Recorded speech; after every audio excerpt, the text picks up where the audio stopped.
రానున్నటువంటి సార్వత్రిక ఎన్నికల్లో వైఎస్ఆర్సీపీ కేవలం 2 ఎంపీ స్థానాలను మాత్రమే గెలుచుకోబోతుందని ఒక బీజేపీ నేత చేయించినటువంటి సర్వేలో వెల్లడైంది ఈ అంశం అంటూ కూడా ఒక వార్త ఇప్పుడు సోషల్ మీడియా వేదికగా చక్కర్లు కొడుతూ ఉంది. ఏంటి మేడం, నిజంగా అసలు ఆంధ్రప్రదేశ్లో ప్రజల అభిప్రాయం ఏ రకంగా ఉంది? నిజంగా రానున్నటువంటి సార్వత్రిక ఎన్నికల్లో వైసీపీకి కేవలం 2 స్థానాలే రాబోతున్నాయా? ఆ పరిస్థితి ఉందా అంటే ఏం చెప్తారు? అంటే ఇక్కడ ఫస్ట్ సర్వే రిపోర్ట్ గురించి చూస్తే కనుక సీఎం రమేష్ గారు ఈ సర్వే రిపోర్ట్ చేయించినట్టున్నారు. ఆయనకి ఇంతకు ముందు ఈ సర్వేస్ చేయడంలో అనుభవం ఎంత ఉంది, ఇంతకు ముందు చేసినటువంటి సర్వేస్లో ఆయనవి ఎంతవరకు కరెక్ట్గా రిజల్ట్స్ వచ్చినాయి అన్న దాని మీద కూడా మనం చూడాల్సినటువంటి అవసరం ఉంది. సో నాకు కొంచెం ఐడియా లేదు ఇంతకుముందు ఆయన ఏమన్నా చేయించారో లేదో. ఇప్పుడు చేయించిన దాని ప్రకారం ఆయన వైఎస్ఆర్సీపీకి 2 సీట్లు వస్తాయి అని చెప్తున్నారు. ఓకే, ఆయన సర్వేని పక్కన పెడితే కనుక ఈ రోజున ఆంధ్రప్రదేశ్ ప్రజలు ఎంపీ ఎలక్షన్స్ అంటే 2 ఎంపీస్ అంటున్నారు కాబట్టి అవుట్ ఆఫ్ 25 2 ఎంపీస్ మాత్రమే గెలుపొందుతారు అని చెప్పిన సందర్భంలో హీ మైట్ బి రైట్. 1-2 ఎక్కువ రావచ్చు, 1-2 అసలు రాకపోవచ్చు, మేబీ 1 రావచ్చు, లేదంటే 3 రావచ్చు. ఈ రేషియోలో ఉండొచ్చు, ఉండకపోవచ్చు.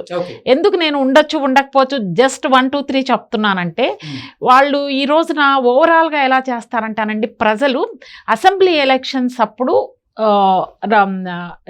రీజనల్ పార్టీస్కి ప్రిఫరెన్స్ ఇస్తారు. ఎక్కడైనా ఎనీ స్టేట్ రీజనల్ పార్టీస్కి ఎందుకు ఇస్తారంటే ప్రిఫరెన్స్, వాళ్ళు రీజనల్ పార్టీస్కి ఉన్నటువంటి నాలెడ్జ్ కానీ అవగాహన కానీ రాష్ట్ర సమస్యల మీద, రాష్ట్ర ప్రయోజనాల గురించి, రాష్ట్రంలో నలుమూలలా ఉన్నటువంటి సమస్యల గురించి, అక్కడ ప్రజలకు ఏ విధమైన ఇబ్బందులు ఉన్నాయి, రాష్ట్రానికి ఏ విధంగా చేస్తే మేలు చేకూరుతుంది, ఏ ప్రాజెక్టులు రాష్ట్రానికి అవసరం అనేది రీజనల్ పార్టీస్కి ఎక్కువ అవగాహన ఉంటుంది, ఎక్కువ అభిమానం ఉంటుంది. మన సొంత రాష్ట్రానికి ఏదన్నా చెయ్యాలి అనే తపన చంద్రబాబు నాయుడు గారు లాంటి లీడర్స్కి ఉంటుంది when you compare with MP elections, parliament elections. Coming to national parties, national పార్టీని రిప్రజెంట్ చేసే లీడర్స్ కూడా ప్రతి రాష్ట్రంలో ఉంటారు. కానీ ఇక్కడ local leaders related to national parties వాళ్ళకు కూడా సమస్యల మీద అవగాహన ఉంటుంది. Because they are also leaders. వాళ్ళకి సమస్యల పట్ల అవగాహన ఉంటుంది, ఎంతో కొంత ప్రజలకు చెయ్యాలి అనే చిత్తశుద్ధి అపోజిషన్ లీడర్స్కి అందరికీ ఉంటుంది. రాష్ట్రానికి చెందిన ప్రతి నాయకత్వానికి ఆ ఫీలింగ్స్ అనేవి ఉండడం క్వైట్ కామన్. వేరాస్ ఇక్కడికి వచ్చేసరికి, సెంట్రల్ లెవెల్కి వచ్చేసరికి, ఒక రాష్ట్రంలో ఏదన్నా ఇంప్లిమెంట్ చేస్తే కనుక అన్ని రాష్ట్రాలకి వర్తింపజేయాల్సి వస్తుందనే ఒక భావన నేషనల్ పార్టీస్లో ఉంటుంది. సో అందుకని ఏంటంటే జనరల్గా అసెంబ్లీ ఎలక్షన్స్లో రీజనల్ పార్టీస్కి ప్రజలు పట్టం కడతారు. సో రేపు రాబోయే ఎలక్షన్స్లో కూడా సర్వే రిపోర్ట్స్ అన్నీ కూడా టీడీపీకి అండ్ కో అలయన్స్కి అవకాశాలు ఉన్నాయని సర్వే రిపోర్ట్స్ అందరూ చెప్తున్నారు. ఎంపీ ఎలక్షన్స్ వచ్చేసరికి జనరల్గా ఈ రోజునున్న పరిస్థితి చూస్తే కనుక మోడీ గారు ఇంటర్నేషనల్గా, అంతర్జాతీయంగా భారతదేశాన్ని కొన్ని స్టెప్స్ పైకి ఎక్కిచ్చారు. ఈ రోజున ఇండియా అంటే ప్రపంచం మొత్తం మన వైపు చూస్తుంది. ఎన్నో ఎగ్జాంపుల్స్ ఉన్నాయి. సాఫ్ట్వేర్లో ఇండియా నుంచి మనము సాఫ్ట్వేర్ ఇంజనీర్స్ని ఎక్స్పోర్ట్ చేస్తున్నాం. వేరే అవర్ నైబర్ కంట్రీ పాకిస్తాన్ టెర్రరిస్టులను ఎక్స్పోర్ట్ చేస్తుంది. ఎగ్జాక్ట్లీ. సో అంటే మన ఇండియా మేధావులు ప్రపంచ దేశాల్లో మన తెలుగు, ఎస్పెషల్లీ తెలుగు రాష్ట్రాల నుంచి మేధావులు ఎక్కువ మంది ఉన్నారు. వాళ్ళు అక్కడ ఉన్నటువంటి పొలిటికల్ సిస్టమ్ని ప్రభావితం చేయగలుగుతున్నారు, ఆర్థికంగా ఎకనామిక్గా కూడా ప్రభావితం చేయగలిగే స్థాయిలో ఇండియన్స్ ఉన్నారు.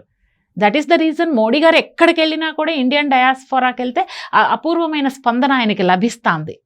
సో ఇక్కడ సెంట్రల్లో బీజేపీ ఉంది, బీజేపీతో ఎలయన్స్ అయి ఉంది టీడీపీ, జనసేన. సో బీజేపీకి ఆంధ్రప్రదేశ్లో ఓట్ పర్సంటేజ్ చాలా తక్కువ ఉంది. ఇన్ఫ్యాక్ట్ సౌత్లోనే చాలా తక్కువ ఉంది. కమింగ్ టు ఆంధ్రప్రదేశ్ ఇంకా తక్కువ ఉంది.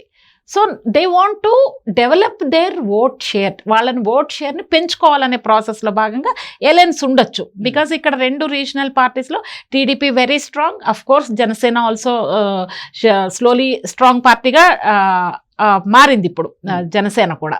సో ఇటువంటి సందర్భంలో తెలుగుదేశం పార్టీకి హయ్యెస్ట్ ఎంపీ సీట్లు ఇస్తే గనక ఆల్రెడీ అసెంబ్లీకి డిసైడ్ అయిన వాళ్ళు ఇదే ఎంపీ సీట్లని ఇస్తే కనుక ఈ రోజునున్నటువంటి ఆంధ్ర రాష్ట్ర పరిస్థితుల్ని దృష్టిలో పెట్టుకొని ఎక్కువ సీట్లు టీడీపీకి, జనసేనకి, బీజేపీకి, ఎక్కువ టీడీపీకి ఇస్తే కనుక సెంట్రల్లో మనం ఫైట్ చేయొచ్చు.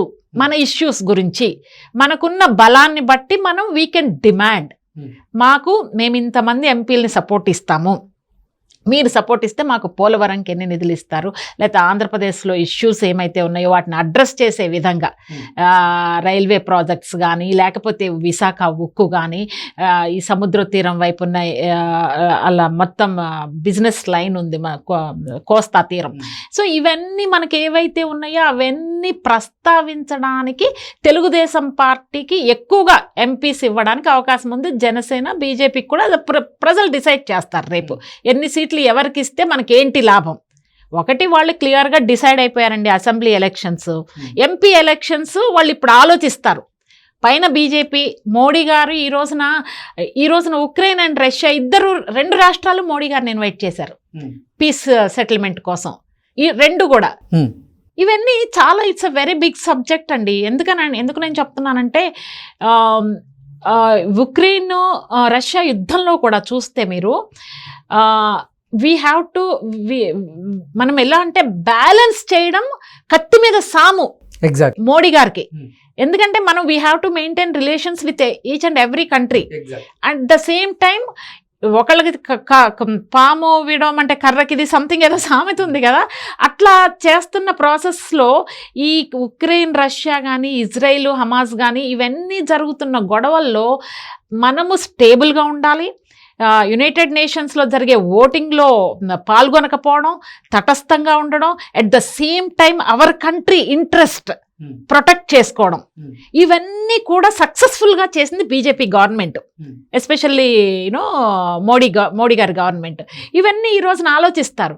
సో ఇప్పుడు టీడీపీకి వేసినా కూడా సపోర్ట్ బీజేపీకి ఉంటుంది, అలయన్స్లో ఉంది కాబట్టి.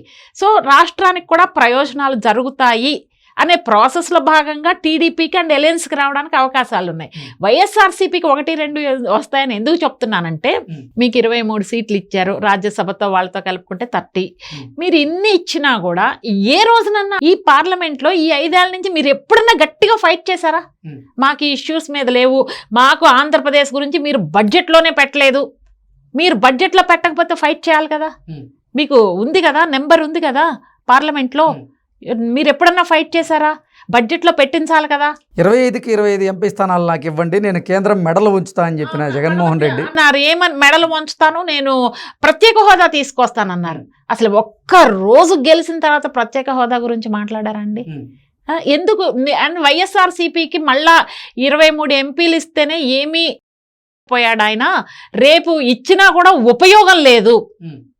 ఉపయోగం లేదు. ఇంత ఆలోచన చేస్తారంటే ఎడ్యుకేటెడ్స్ బీటౌన్ కొంత ఆలోచన ఈ విధంగా చేస్తారు. ఎవరికేస్తే మనకి ఫ్యూచర్ జనరేషన్స్కి మంచిగా ఉంటుంది అనే ఆలోచన విధానంలో చూస్తే వైఎస్ఆర్సీపీకి 0 మార్కులు. ఎందుకంటే వాళ్ళు ఇంతకుముందు నెంబర్ ఇచ్చినా కూడా ఫైట్ చేయలే, రాష్ట్ర ప్రయోజనాలని కాపాడలేదు, రాష్ట్రాన్ని అప్పుల పాలు చేసేశారు. సో అందుకని చెప్పి వైఎస్ఆర్సీపీకి ఎంపీలను ఇచ్చిన వేస్ట్, రూల్డ్ అవుట్ అని చెప్పి పక్కన పెట్టేస్తారు. మిగిలింది అలయన్స్. ఈ అలయన్స్లో భాగంగా ఎన్ని సీట్లు ఎవరికి ఇస్తారు అనేది చూస్తే అగ్రభాగాన టీడీపీ ఉంటుంది, ఎందుకంటే strong regional party. And alliance with BJP and Janasena voting కలిసి వస్తుంది. బీజేపీ వాళ్ళు కూడా వేయడానికి ఏంటంటే రేపు ఫ్యూచర్లో మన రాష్ట్రానికి చంద్రబాబు నాయుడు గారు ఉపయోగపడతారు, ఏమన్నా తీసుకురావాలన్న ప్రాజెక్ట్స్ కానీ సపోర్టు. కేంద్ర ప్రభుత్వం సహాయం లేకుండా ఏ రాష్ట్రం డెవలప్ కాదు. It should be mutual understanding ఉండాలండి. కేంద్ర రాష్ట్రాల పొలిటికల్ పార్టీస్ వాళ్ళ యొక్క డిఫరెన్సెస్ ఏమైనా ఉన్నా కూడా అది ఎలక్షన్ల వరకే. ఆ తర్వాత కలిసి పనిచేయక తప్పనిసరి పరిస్థితి. కలిసే పనిచేయాలి, కలిసే ముందుకెళ్ళాలి. రాష్ట్రాల అభివృద్ధితోనే భారతదేశం అభివృద్ధి ముడిపడి ఉంది, ఇది కాదనలేని సత్యం.